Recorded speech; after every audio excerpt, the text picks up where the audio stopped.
Yeah I'll call you back. Thank you.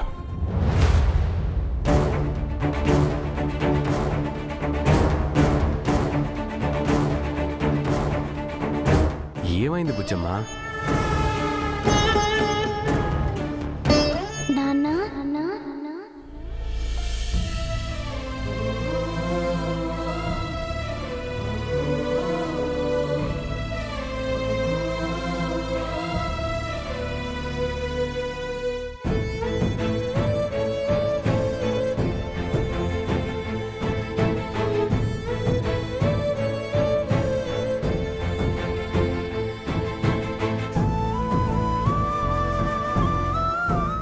ఏమైంది Bujjamma?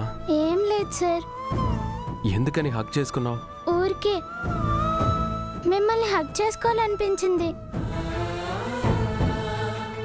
Hug ఎప్పుడు చేసుకుంటారో తెలుసా? పట్టరాని సంతోషం వచ్చినప్పుడు, భరించలేని దుఃఖం వచ్చినప్పుడు. నన్ను సంతోషంతో హగ్ చేసుకున్నావా, బాధతో హగ్ చేసుకున్నావా? రెండు నాన్న.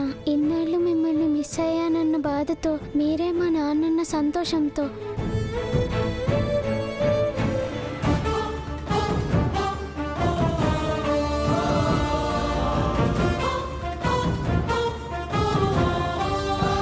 చెప్పు బుజ్జమ్మ. తెలీదు సార్, ఎందుకో హగ్ చేసుకోవాలనిపించింది. బుజ్జమ్మ, నువ్వు నా దగ్గర ఏమైనా దాస్తున్నావా? లేదు సార్. మీకు ఒక ముద్దు పెడతా ప్లీజ్. నువ్వు నోరు తెరిచి అడగాల బుజ్జమ్మ.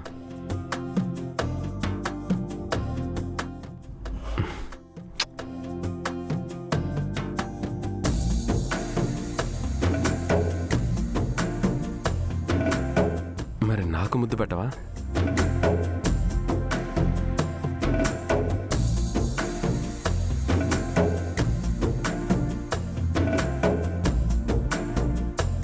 నీకు బాధ వచ్చినా, సంతోషం వచ్చినా నాతో చెప్పు. నిన్ను ఎవరేమన్నా సరే నాతో చెప్పు. తండ్రి కూతుళ్ళిద్దరూ ఇక్కడున్నారేంటి? ఏం మాట్లాడుకుంటున్నారు? ఆఖరికి ఆ మిస్స ముందే తను ఏమన్నా కూడా చెప్పు. నా దగ్గర ఏవి దాచకు, సరేనా? అలా నాకు ప్రామిస్ చెయ్యి. Okay sir.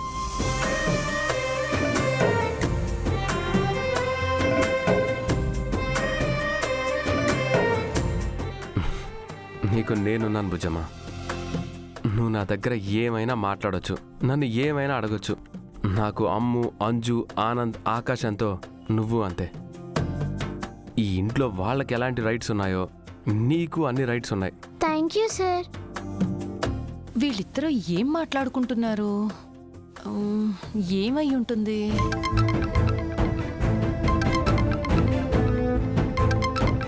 ఓకే సార్, మీరు ఫోన్ మాట్లాడండి, నేను వెళ్ళి చదువుకుంటాను. సరే. ఈ పిల్లకి నిజం తెలిసేలా చేయమని మనోహరి చెప్పింది. ఈ విషయం బాగీకి తెలిస్తే నా పళ్ళు రాలగొడుతుంది. చెప్పకపోతే మనోహర్తో తలనొప్పి. ఏదైతే అదైంది. ఈరోజు పిల్లకి నిజం చెప్పేస్తాను. రా బుజ్జమ్మా రా.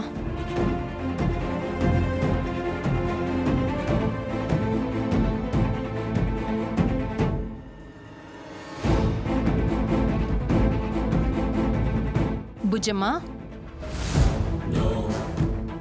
ఏంటి అదమ్మా? నువ్వు సారు బయట ఏం మాట్లాడుకున్నారు? మా స్కూల్ విషయాలు మాట్లాడుకున్నాం. అంతేనా? మరి సార్ నేను హగ్ చేసుకొని ముద్దు పెట్టారు? సార్కి నేనంటే ఇష్టం కదా, అందుకే హగ్ చేసుకొని ముద్దు పెట్టారు. సార్కి నువ్వేదో ప్రామిస్ చేసావు, అదంతా ఏంటి? నాకే ప్రాబ్లం వచ్చినా చెప్పమని సార్ నాతో ప్రామిస్ చేయించుకున్నారు. అంతా అంతేనా? ఇంకేం లేదా? అంతే అదమ్మా, ఇంకేం లేదు. ఏంటో బుజ్జమ్మ, నిన్ను చూస్తుంటే నాకు జాలేస్తుంది. ఎందుకు? అంజు పాపకేమో నాన్నున్నారు, నీకు లేరు. అవును, నాన్న లేనందుకు నాకు బాధగానే ఉంది. మీ నాన్నెవరో నీకు తెలుసుకోవాలనుందా? ఉంది. మీ నాన్నెవరో నేను చెప్పనా? నీకు తెలుసా? తెలుసు. ఎవరు మా నాన్న?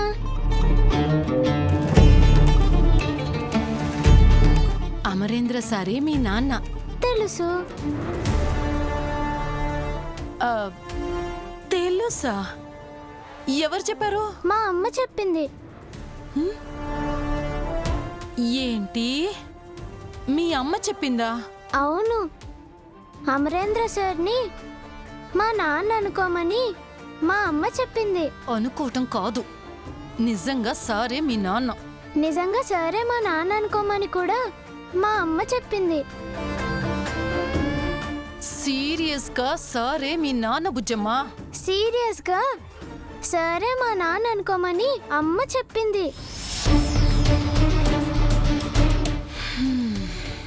నీకెలా చెప్పాలి తల్లి? ఆయనే మీ నాన్న అని అనుకోవటం కాదు బుజ్జమ్మా, నిజంగా సీరియస్గా ఆయనే మీ నాన్న, నిన్ను కన్న తండ్రి. చెప్పింది ఎన్నిసార్లు ఎందుకు చెప్తావు యాదమ్మ? సర్నే మా నాన్న అనుకోమని మా అమ్మ చెప్పింది. సర్లే, అలాగేలే అమ్మా, వెళ్ళు. నాన్న గురించి అమ్మ ఎందుకు దాచిందో తెలీదు. అమ్మ చెప్పే వరకు నాన్నెవరో నాకు తెలిసినట్టు నేనెవ్వరికీ చెప్పకూడదు.